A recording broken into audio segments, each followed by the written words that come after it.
Good morning everyone, welcome back to the channel. If you're new here, my name's Jack. I am an Australian living in the UK for 5 months, and I am making these videos to document my stay.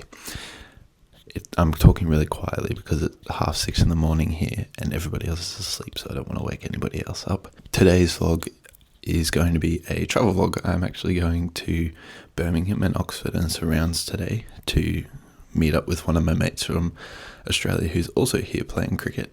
His name's Braden. So right now I need to get ready. I obviously, as you can tell, I've literally just rolled out of bed. My hair is a mess, and I've got to pack and I've got to be out of the door in an hour, so I got to do it quickly. So let's get started.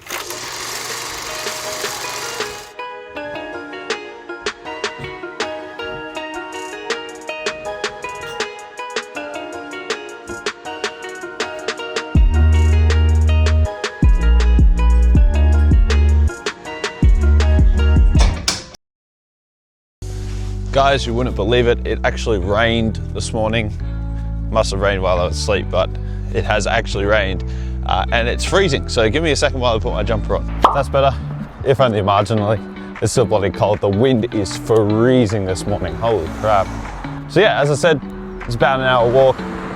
Let's see what happens.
So I made this at the train station.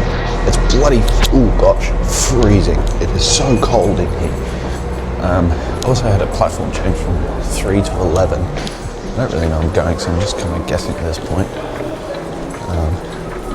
But there's about 15 minutes till the park, so hopefully I'm going the right way. Let's find out. Okay, well, made it to platform 11. Still cold. As, like, so cold. 11, huzzah.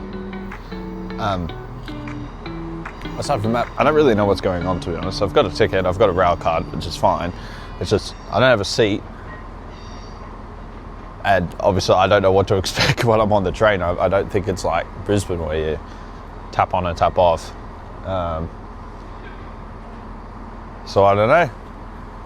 We'll find out. Hopefully I'm not doing anything illegal.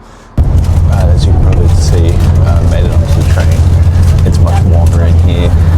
I've just plunked myself into a random seat. I wasn't given a seat on my ticket, so I hope I'm not in the wrong place or doing something wrong. And as you can see, we're moving, and we've got about 2 hours and 45 minutes on the train, so I'll probably edit this video that you're seeing. And, so we'll go from there.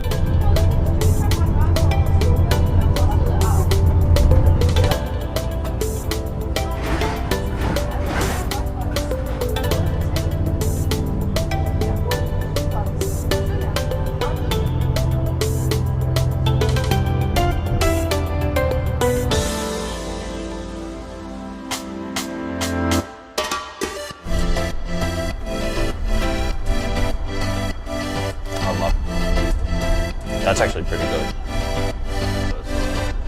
Okay, is it like that's not like a fixed cost, is it?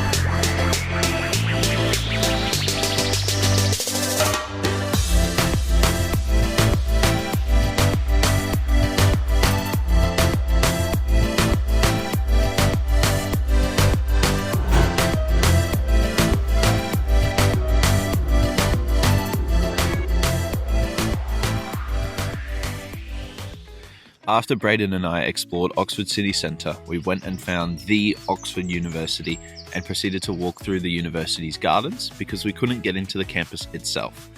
The gardens were actually really mid.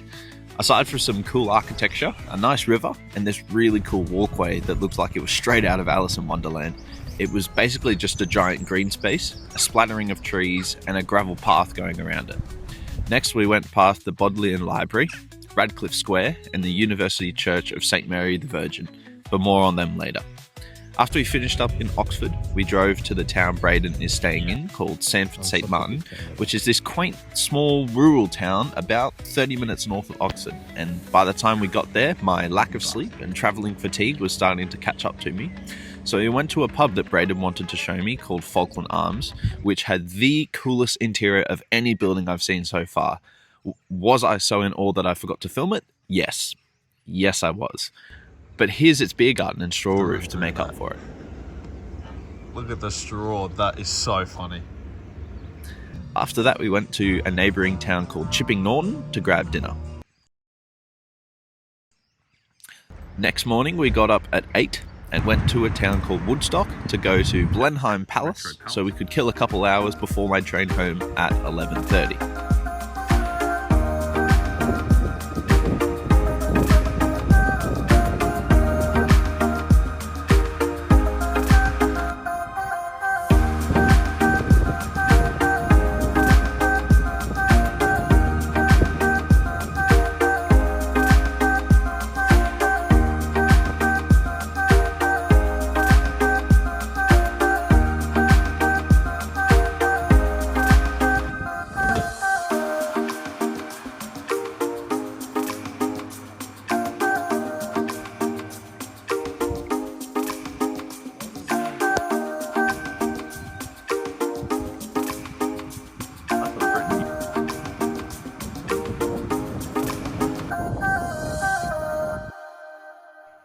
Now this is where everything goes south.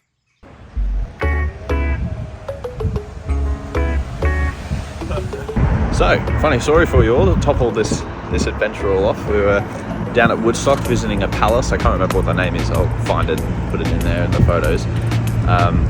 We were just about to go home and start the car, driving out, and all of a sudden, that's a funny noise, that shouldn't be making that noise.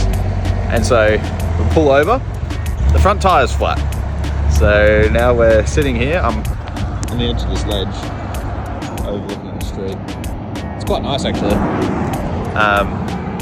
We're waiting for tyre people to come because I don't know how to change a tyre. Or nor does he. Nor does Braden, sorry. But it wouldn't have mattered anyway because my train home got cancelled because of lack of train drivers. So I'm meant to be helping out at All Stars, like coaching, and then shift to the bar tonight, but I don't know if that'll be happening anymore. So yeah, see what happens. Let's see how long we're stuck here for.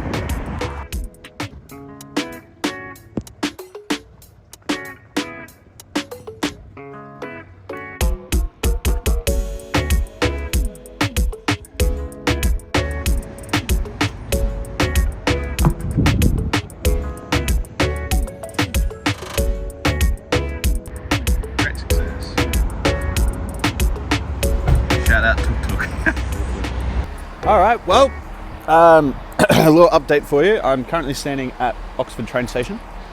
Made it. So, what has happened? After 2 hours, the car guy came and fixed the car. The tyre guy came and replaced the tyres, which is obviously very exciting. And then, obviously, my original train got cancelled, so I booked a new train. But then that train got cancelled as well. So, I had to say I can't make work tonight because of how things have transpired, and then I can't help out with All Stars either, and I'm probably going to get home at around 9 o'clock tonight. I got a 4-hour train home. At least it's direct though. Yeah, it's been a very I can't lie, for the last hour and a half, I've been very stressed with this train situation and getting home and making sure I'm in the right place. But yeah, today has been a lot of fun, actually. Despite everything that's happened, it's been a lot of fun. I don't know, just something about this whole thing and like not having to rush anywhere because none of it's my fault. The fact that this is like adulting type stuff, I don't know why, but it gets me really excited.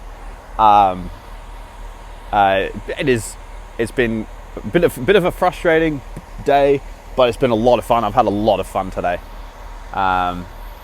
So yeah, train in about an hour. Oh, they're carrying cars.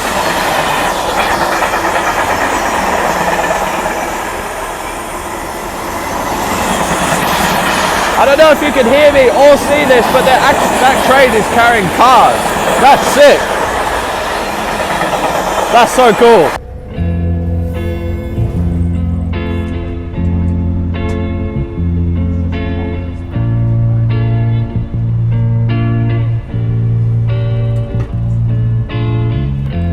I don't know how well the audio is, so I apologise in advance, but I made it back to York. Train was delayed about 40 minutes.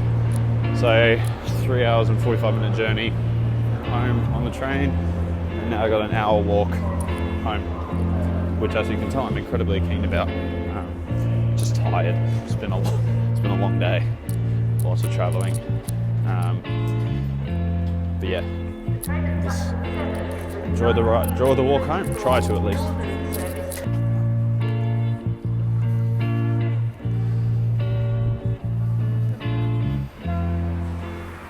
I've mentioned before in a previous video that throughout the period of time that I am in England, I wanted to just say yes and see where the adventure takes me. Spread my wings a little bit, you know. This trip was definitely an embodiment of that philosophy. The only part of the trip that actually went according to my plan was the train down to Banbury. We decided as we were going from Banbury train station to Braden's car that we were going to go to Oxford instead of Birmingham. We got a flat tire and had to wait 3 hours for it to be fixed. I had not one, but 2 cancelled trains, which meant that I got home nearly 7 hours later than I originally planned. All of this combined with the fact that I was figuring out how things worked on the go, and I had the knowledge that nobody was going to come save me if I messed up, meant that everything about this trip made me feel like an adult. As I've grown up, I've noticed that my perspective on the world around me has shifted from just experiencing it to understanding it and being informed about it, which is probably why my favourite part of the trip was when we went to Radcliffe Square, more specifically the Bodleian Library and the University Church of St Mary the Virgin. From the outside, both buildings are stunning. The detail in the architecture blew me away. All the spires stacked with even more spiky bits, the carvings over the library entrance, and the stonework on the church. It all looked so old school, but in the best way. Elegant, timeless, just full of character. Unfortunately, we couldn't go inside the library, but the church made up for it. The interior was amazing. Colourful stained glass windows, including this massive one on the back wall, a pipe organ, and the most beautiful lectern I have ever seen. But then I took this photo and did some research. Only then did I understand what these places were and why the library, the church, and the uni were always near the top or at the top of every best things to do in Oxford blog page. See the date? It says 1671. This was a grave slab of a real person that died and was buried at this church over 300 years ago. Believe it or not, this was the youngest dated item I found. The Bodleian Library is roughly 700 years old, making it one of the oldest libraries in all of Europe. It's also the second largest library in Britain, housing over 13 million printed items. In my head, I saw that and went, that's half my country's entire population. Oxford University itself is the oldest university in the English-speaking world, around 900 years old. And the church itself was the first recognised building of Oxford University, and where it grew from as well. It was established in 1068, 957 years ago. Now, some of you might be thinking, yeah, that's old, but I've seen older. And you know what? Fair enough. But for me, it's nuts. My country was only discovered 236 years ago, and the oldest place that I've seen before that was my primary school, which is 148 years old. It's also a powerful reminder that not everybody gets the chance to travel, to learn through real life experiences, or to stand in places that have shaped the world as we know it. Opportunities like this aren't guaranteed and maybe not even possible for some people. So to have the means and ability to be able to do this, I feel incredibly lucky, and it's something that I'll always be grateful for. These buildings have played a huge role in shaping British culture, education, and the way knowledge is shared. To walk through Radcliffe Square is to walk through nearly a millennium of history, and that's not just something you see, you feel it as well. From the evolution of one of the world's most prestigious universities to centuries of literacy and scientific breakthroughs, these spaces have not just influenced Britain, but the entire world.